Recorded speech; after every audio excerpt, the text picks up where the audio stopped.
오늘 우리에게 주신 하나님의 말씀, 신약성경 로마서 1장 16절로부터 17절까지의 말씀입니다. 로마서 1장 16절로부터 17절까지의 말씀, 신약성경 239쪽에 있습니다. 우리 이 두 절의 말씀을 함께 합독하도록 하겠습니다. 시작. 내가 복음을 부끄러워하지 아니하노니 이 복음은 모든 믿는 자에게 구원을 주시는 하나님의 능력이 됨이라.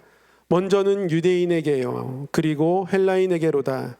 복음에는 하나님의 의가 나타나서 믿음으로 믿음에 이르게 하나니 기록된 바 오직 의인은 믿음으로 말미암아 살리라 함과 같으니라. 아멘. 오늘도 기도의 자리 나오신 우리 성도님들 환영하고 축복합니다. 하나님께 기도하는 이 자리를 통해서 더욱 하나님 앞에 가까이 나아가고 또 우리 삶에 더 가까이 다가오시는 하나님을 경험하는 복된 밤 되기를 소망합니다. 서로에게 한번 이렇게 권면하겠습니다. 하나님이 오늘 당신에게 가까이 다가오실 겁니다. 아멘. 성경 말씀, 모든 말씀들이 다 귀하지만 때로는 더 강력하게 다가오는 말씀들이 있을 때가 있습니다. 어거스틴은 나중에는 정말 하나님 붙잡고 살아가는 훌륭한 믿음의 사람이었지만 그의 젊은 시절을 돌아보면 어떻게 이렇게 살 수 있을까 싶습니다. 17살의 나이에 어느 여인과 사랑에 빠졌는데요, 그 사랑을 예쁘게 사랑하는 것이 아니라 육체적 쾌락을 열심히 추구하며 좋지 않은 모습들로 이렇게 사랑합니다. 어린 나이부터 그랬습니다. 20대에 들어서는 이단에 빠졌습니다. 마니규라는 이단에 빠져서 그는 10년 동안 그곳에서 생활하고 가정에도 돌아가지 않고 가족도 나몰라라 지냈던 그런 삶을 살았습니다. 그의 어머니 모니카가 아들을 놓고 밤낮 눈물로 기도하는 가운데에서 그 기도의 응답으로 결국 하나님이 어거스틴을 만나 주셨는데요, 어거스틴을 만나 주시는 그 순간을 보면 어거스틴이 이제 만이교회에서 열심히 이단의 가르침을 쫓고 그러다가 내가 좀 말을 잘하는 사람이 되었으면 좋겠다라는 생각을 갖게 되었는데요, 그러다 보니까 암브라스라는 어떤 그 신부님이 그의 수사학이 너무 사람들 사이에서 평이 좋고 유명한 거죠. 그래서 은혜 받으려고 간 게 아니라 그의 말솜씨를 좀 배워보려고 암브로스 신부님의 예배의 자리에 찾아가게 됩니다. 역시나 그의 설교를 듣고 그가 변하진 않습니다. 근데 그날 밤에 그에게 이상한 감동이 일어났습니다. 뭔가 이대로 살면 안 될 것 같은 거죠. 그러다가 무심코 자기 손에 들려있는 성경을 보고서는 뭔가 이 성경 안에 하나님이 나에게 주시는 말씀이 있을 것 같다라는 강력한 어떤 감동을 느끼게 되죠. 그리고 말씀을 펼칩니다. 그때 펼쳐진 말씀이 로마서 13장의 말씀. 낮에와 같이 단정히 행하고 방탕하거나 술 취하지 말며 음란하거나 호색하지 말며 다투거나 시기하지 말고 오직 주 예수 그리스도로 옷 입고 정욕을 위하여 육신의 일을 도모하지 말라. 마치 그의 삶을 하나님이 지금까지 다 헤아리시며 살펴보셨고 앞으로는 그렇게 살지 마라고 말씀하시듯 말씀을 통해서 하나님의 음성을 듣게 됩니다. 이후로 그는 날마다 말씀을 읽고 묵상하며 말씀만을 따라 사는 그러한 믿음의 사람으로 거듭나게 됩니다. 이 로마서 13장의 말씀이 이 어거스틴에게 너무 강력하게 다가왔습니다. 루터도 그렇습니다. 오늘 우리가 함께 읽은 이 로마서 1장 16절 17절의 말씀은 사실 루터에게도 굉장히 강력한 감동을 주었던 말씀이기도 합니다. 루터가 종교개혁을 할 당시에 그때는 교황의 말이 곧 하나님의 뜻이었습니다. 성경이 라틴어로 되어 있었고 사람들 다 라틴어가 어떤 언어인지 잘 모릅니다.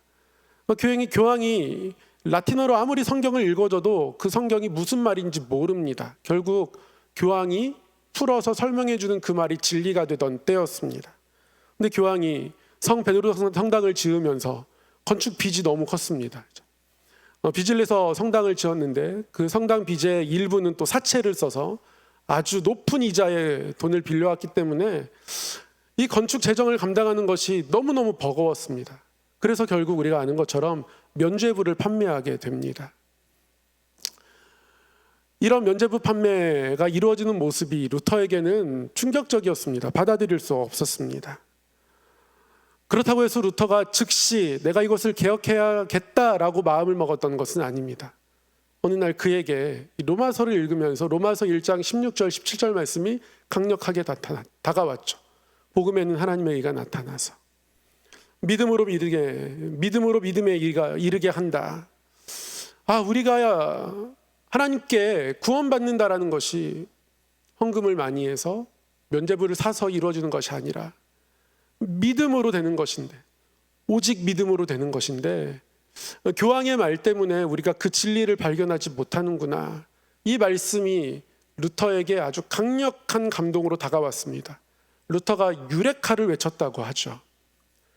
그리고서는 이 말씀 붙들고 그는 95개조 반박문도 쓰고 성경을 독일어로 번역해서 또 마침 인쇄술이 발전하고 있으니까 그 인쇄술을 통해서 많은 사람들이 성경을 읽고 믿음을 갖고 살아가도록 독려합니다. 그런 가운데 종교개혁이 성공적으로 이루어질 수 있었던 것이었죠. 성경 구절 말씀 하나가 사람의 인생을 또는 방향을 송두리째 바꿔놓는 경우를 종종 봅니다. 참 사실은 신기한 일입니다. 말씀 하나 때문에 루터는 종교재판을 당하고 죽임당할 것까지 각오하면서 이 종교개혁의 일들을 추진해 갑니다. 자기 목숨을 내어놓는 거예요. 때로는 사람의 말에 감동받아서 내가 좋은 방향으로 가는 경우를 볼 수 있습니다. 그러나 나를 내어놓을 정도까지는 가지 못합니다. 그러나 말씀 하나 때문에 나를 내어놓는 자리까지 나아갑니다. 말씀의 능력이 그만큼 큽니다. 참 신기한 일입니다. 어떻게 그렇게까지 할 수 있을까? 이 신기함이 우리의 삶 속에서도 때로는 일어납니다. 그리고 일어나야 하는 일이기도 합니다. 성경책을 읽어보면 믿을 수 없는 이야기들이 참 많습니다. 성경의 이야기가 그렇구나라고 다가오기에는 우리의 머리나 상식으로 또는 경험으로 이해할 수 없는 일들이 너무 많아요. 어떻게 도시락 하나로 5,000명이 먹었는지, 어떻게 예수님께서 물 위를 걸으셨는지, 어떻게 십자가에 달려 돌아가신 예수님이 부활하셨는지, 많은 사람들이 성경의 이야기를 읽어도 어떻게 그런 일이 있을 수 있어라고 생각합니다. 그런데 그 어느 누군가에게는 이 이야기가 감동으로 다가옵니다. 굉장히 신기한 일입니다. 상식적으로 보면, 이성적으로 보면, 세상의 관점으로 보면 믿을 수 없는 내용이 온통 성경을 가득 채우고 있는데, 그런데 그것이 믿어지는 겁니다. 의심이 일어나지 않는 거예요. 이것이 참 신비한 일입니다. 성도들의 변화, 우리가 이 땅 가운데 거룩한 그리스도인으로 살아가면서 겪는 변화, 그 변화 중에 아주 중요한 한 가지는 이겁니다. 말씀이 점점 나에게 더 강력하게 다가오는 변화. 오늘 말씀은 복음에는 하나님의 의가 나타나서 믿음으로 믿음에 이르게 한다고 말씀하고 있습니다. 복음에는 무엇이 나타났다고요? 하나님의 의가 나타났다. 여러분이 하나님의 의는 무엇일까요? 복음에 나타난 하나님의 의는 무엇일까요? 이 하나님의 의는 하나님의 속성 자체를 의미함과 동시에 그 속성을 가지신 의로우시고 깨끗하시고 죄가 없으시고 회전하는 그림자도 없으시는 형상도 없으신 그분, 태초부터 계셨고 모든 피조물을 만드신 그분이 전혀 그렇지 않은 이 땅의 형상을 가지고 살아갑니다. 근데 이 형상 안에는 욕심이 담겨 있습니다. 그래서 욕심을 가지고 행합니다. 연약해서 넘어집니다. 실수합니다. 그 마음에는 온통 부정적인 생각들이 일어나서 때로는 누군가를 시기하고 미워하고 질투하고 욕합니다. 하나님과 정반대에 있는 우리에게 하나님이 찾아오셨다는 겁니다. 그게 하나님의 의인 겁니다. 막힌 담을 허무셨다는 거예요. 오직 우리 죄악이 하나님의 얼굴을 가리워서, 그래서 우리가 하나님을 보지 못하고 듣지 못하는 죄 가운데 있을 때에 하나님이 그 모든 것들을 허물고 하나님이 다가오셨다는 것이 바로 하나님의 의입니다. 이 하나님의 의가 나타나서 우리는 하나님을 믿게 됩니다. 네, 하나님과 다시 한번 하나님의 자녀된 관계, 하나님의 백성된 관계를 하나님을 믿는 가운데에 회복하게 되었는데요. 그렇게 하나님과의 관계가 바뀌는 이 믿음이 우리의 믿음의 전부가 아니라는 겁니다. 이 믿음에서 믿음으로 나아갑니다. 칼빈은 이 로마서 1장 17절을 해석하면서 우리의 믿음은 날마다 성장해야 하는 믿음이라고 그렇게 주석했습니다. 하나님이 하나님의 의로, 그 하나님의 의로우심으로 우리 가운데 찾아오셨는데요. 그래서 우리의 존재 자체가 바뀌었습니다. 하나님과의 관계가 바뀌었는데요. 그러나 그게 우리의 시작이라는 겁니다. 우리의 믿음의 걸음은 계속해서 하나님 가까이를 향하여서 걸어가야 한다라고 하나님 말씀하고 계신 겁니다. 존재가 바뀌었고 관계가 바뀌었기 때문에 우리는 더욱 그의 의롭다 하심을 누릴 수 있습니다. 더욱 그의 의를 누려야 합니다. 우리에게 찾아오신 하나님 앞에 우리가 더 가까이 나아가며 더 하나님 가까우신, 더 하나님 가깝다라고 느끼는 삶이 우리에게 있어야 한다는 겁니다. 이 말씀을 로마서 5장의 말씀이 더 자세히 설명해 줍니다. 로마서 5장 9절에서 11절 말씀을 우리 함께 한번 읽도록 하겠습니다. 시작. 그러면 이제 우리가 그의 피로 말미암아 의롭다 하심을 받았으니 더욱 그로 말미암아 진노하심에서 구원을 받을 것이니 곧 우리가 원수 되었을 때에 그의 아들의 죽으심으로 말미암아 하나님과 화목하게 되었은즉 화목하게 된 자로서는 더욱 그의 살아나심으로 말미암아 구원을 받을 것이니라. 그뿐 아니라 이제 우리로 화목하게 하신 우리 주 예수 그리스도로 말미암아 하나님 안에서 또한 즐거워하느니라. 아멘. 로마서 5장에서 이렇게 말씀합니다. 우리가 그의 피로 말미암아 의롭다 하심을 받았다. 분명하게 우리의 존재가 바뀌었다. 하나님과의 관계가 죄로 막혔던 그 관계에서 다시 하나님께 나아갈 수 있는 관계로 하나님의 자녀로 바뀌었다. 그것을 의롭다 하심을 받았다라고 선언합니다. 그런데요, 의롭다 하심을 받았다 말씀하신 이후에 더욱 그로 말미암아 진노하심에서 구원을 받을 것이니, 의롭다 하심을 이미 받았지만 앞으로 우리가 누려야 할 구원이 있다라고 말씀합니다. 하나님의 진노하심에서 우리가 이제는 구원을 받았고 그 구원을 앞으로도 누려야 한다. 그것을 앞으로의 일들로 바라보며 이야기합니다. 이 이야기를 다시 한번 자세히 풀어서 5장 9절 이하에서 계속 반복적으로 설명하는데요. 곧 우리가 원수 되었을 때에 그의 아들의 죽으심으로 말미암아 하나님과 화목하게 되었은즉 그의 아들의 죽으심으로 말미암아 하나님과 화목하게 되었습니다. 그런데 화목하게 된 자로서는 더욱 그의 살아나심으로 말미암아 구원을 받을 것이니라. 예수 그리스도께서 십자가에서 달려 돌아가시면서 그의 피로 우리의 죄를 다 씻어 주셨는데,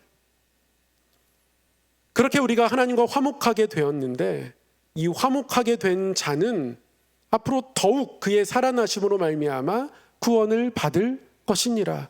구원을 다시 한번 미래의 일로 또 설명하고 있습니다. 구원을 누리는 거예요. 하나님이 우리를 구원으로 돌보시는 일들이 계속해서 일어날 겁니다. 그것을 우리의 삶 속에서 날마다 누려 가야 하는 것으로 말씀하고 있습니다. 더 나아가서 그뿐 아니라 이제 우리로 화목하게 하신 우리 주 예수 그리스도로 말미암아 하나님 안에서 또한 즐거워하느니라. 하나님 안에서 우리 모두가 기쁨과 즐거움을 누리며 살아가는 것, 부활하신 예수님을 바라보며 그 부활 안에서 그렇게 살아가는 것이 우리 믿음의 삶이라고 로마서 5장이 말씀하고 있는 겁니다. 하나님이 우리를 의롭다 하셨는데요, 그래서 우리가 하나님의 자녀가 되고 백성이 되었는데요,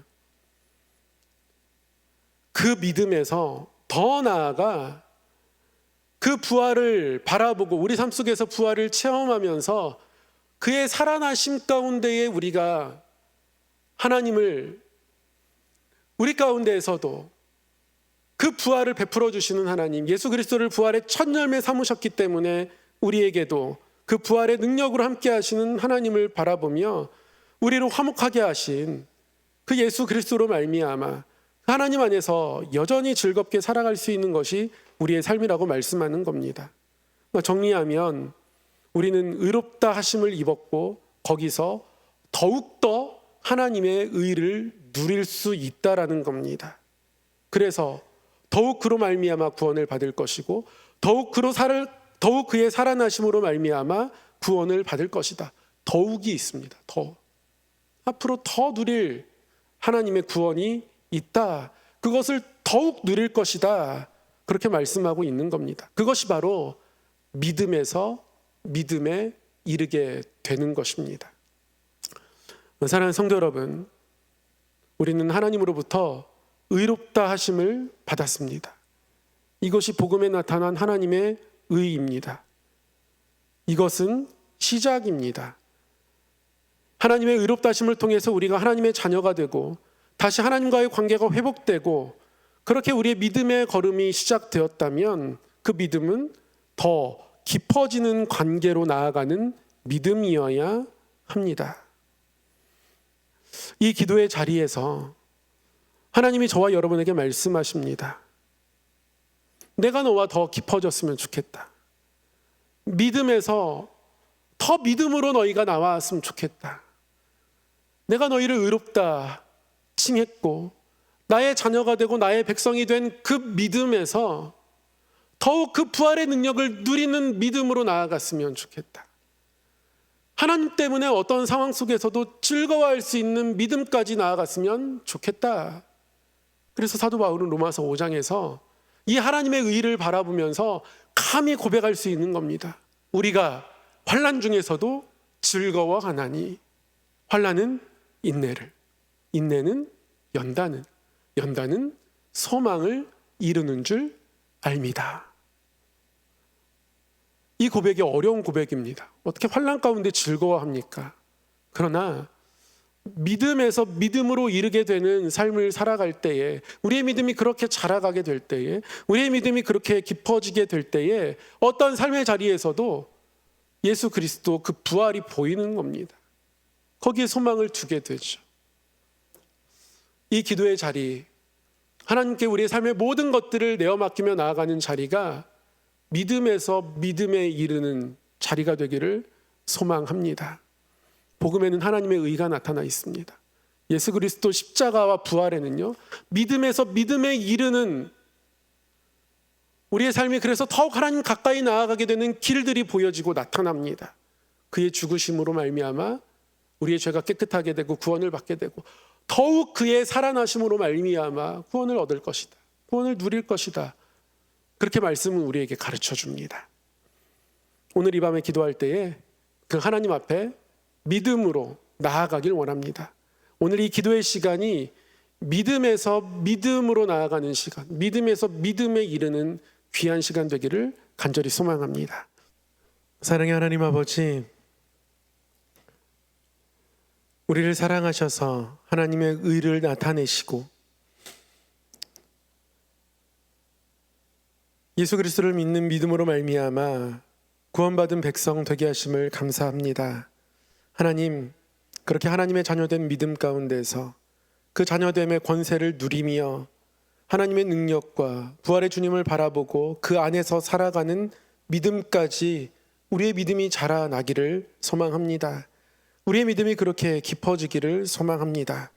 그리고 깊어지는 믿음 가운데에 더욱 우리에게 가까이 다가오시는 하나님의 의를 누리며 더욱 하나님으로 말미암아 복되다 고백하는 삶이 되기를 소망합니다.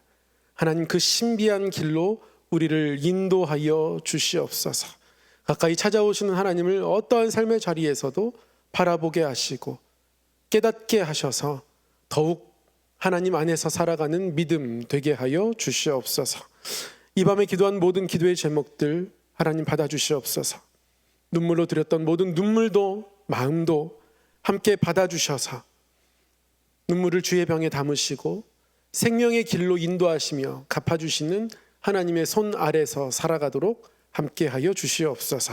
예수님 이름으로 기도드리옵나이다. 아멘.